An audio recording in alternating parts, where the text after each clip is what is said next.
Ruthy's Reading Room. Ruthy's Reading Room. Ruthy's Reading Room. Ruthy's Reading Room. Hey little readers, welcome to Ruthy's Reading Room.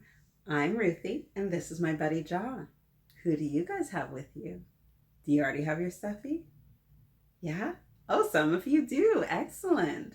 Now for those of you who don't, I'll give you just a moment. Run and go get your stuffy or your blankie or whatever you like to read with. Maybe it's even a Barbie. I don't know. Whatever works for you. And come on back. We'll be right here.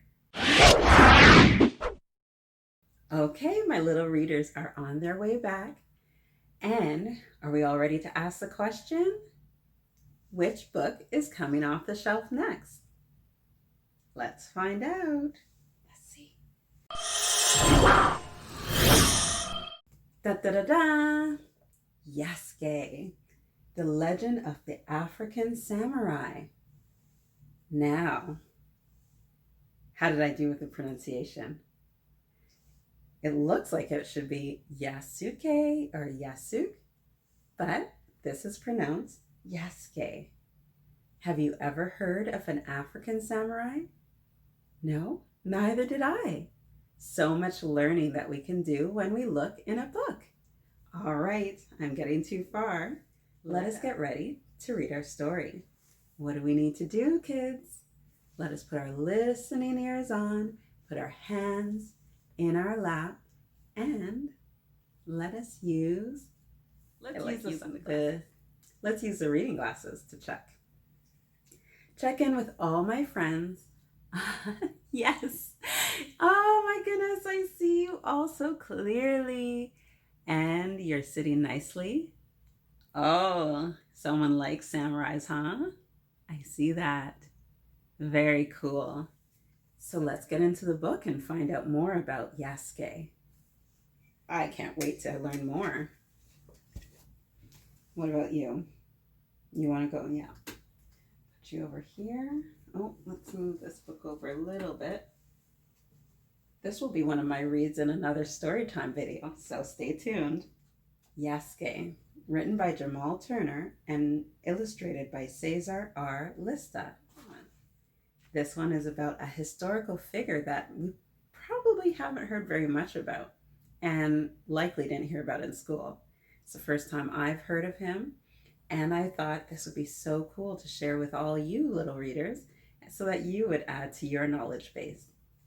Let's begin. In 1581, a man of African descent arrived on the shores of Japan, accompanying the Italian missionary Alessandro Valignano. Do you guys know where Japan is? Maybe I can put it on the screen. Valignano had been sent to Japan with the specific purpose of spreading Christianity throughout the land. As his hand-picked bodyguard, Yasuke was tasked with keeping Valignano safe at all times. He looked strong and not to be messed with. During a visit to Kyoto, the country's capital, Valignano and his entourage of fellow missionaries were impeded by huge crowds. Word had gotten out about Yasuke. Who was this mysterious giant of a man with an uncanny dark complexion? Everyone wanted to know and see for themselves. Thousands crowded the streets just to catch a glimpse of Yasuke.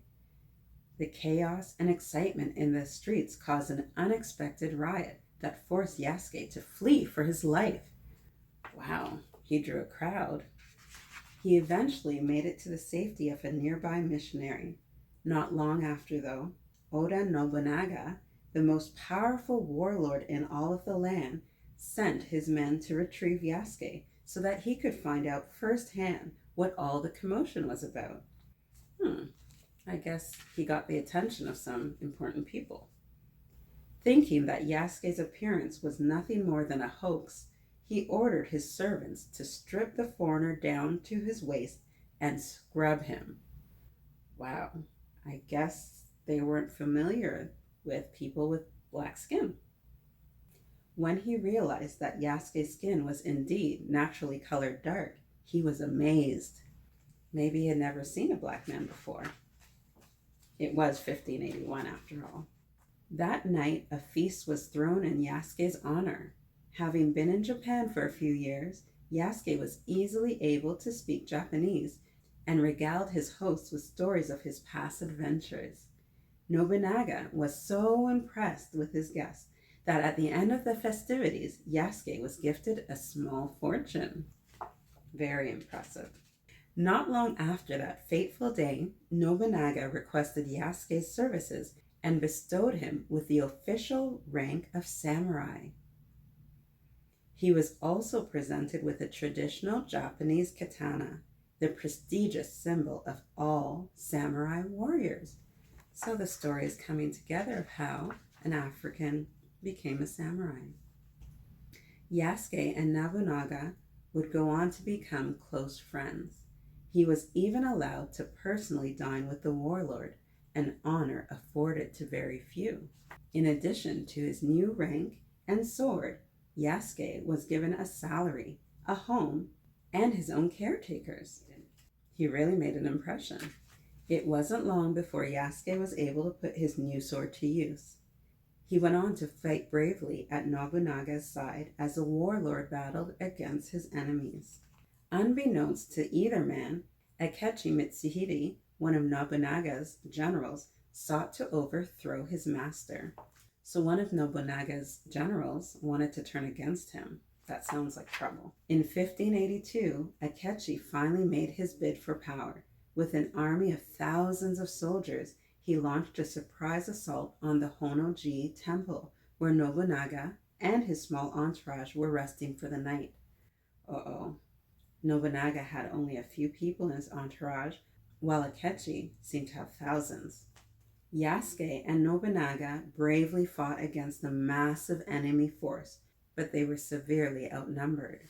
Ultimately, Nobunaga did not survive the siege. Yasuke, however, managed to escape before the flames consumed the temple.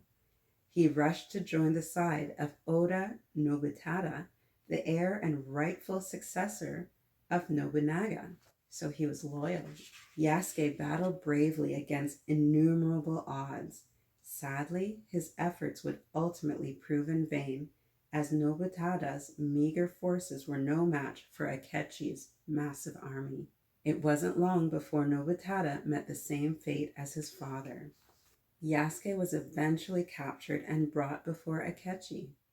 Having made a great many enemies by assassinating Nobunaga, Akechi decided against killing Yasuke, as it would potentially make him an enemy to the resident missionaries. Knowing he may need them as allies later, Akechi ordered his soldiers to return Yasuke to the nearby missionary. So Yasuke was spared, it seems. Yasuke would spend the next several days healing. During this time, Akechi and what remained of his army would go on to be defeated at the Battle of Yamazaki. He fled from the battlefield, but ultimately met his end by a group of spear-wielding bandits. His 13-day reign of power had come to an end almost as soon as it had begun. Yasuke's story, on the other hand, was only just beginning and is to this day an open book. The end. That was an exciting read. Learning about an African samurai. Can you imagine it? Wielding a sword, fighting for what was right, staying loyal to the family he agreed to protect. So cool. Thank you to Jamal Turner for sharing this story. Don't forget to check in the description below. Make sure you click on the link and buy this book. It's sort of like a comic, isn't it? Like the art. It's kind of cool. I really enjoyed sharing this one with you.